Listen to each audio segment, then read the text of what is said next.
My name is Sanjana Hattotuwa. I'm a special advisor at the ICT for Peace Foundation and a lecturer since the inception of this course at the University of Lugano. I am extremely interested and keenly looking forward to developments in this area called big data.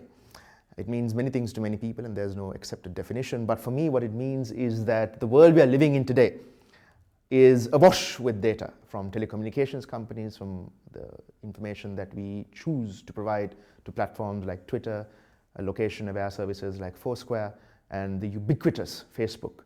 All of this information is possibly, for most of us, trivial in nature, where we had coffee, what our pet cat looks like, and where we want to go on holiday next summer. However, there are very fundamental, profound implications for the nature of this data as it is gathered, as it is stored, as it is disseminated, and increasingly as it is visualized for the humanitarian sector. We have new ways of understanding how populations at risk move, where they move to, how they move.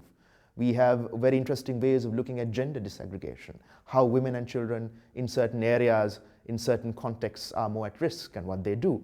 We have new and profoundly new ways of looking at early warning, risks to communities. For example, out of famines, we have new ways of looking at contexts that are more at risk of famine. We have ways in which we can look at the purchasing power of communities, looking at what they say about the price of bread, for example, over a period of time, say over a week, and then ascertaining and extrapolating from that sentiment, which might be on a platform like Twitter, what the population is thinking about bread prices and whether they're actually having a harder time buying bread, and then generating from that information that could be valuable for a government to avoid a food crisis.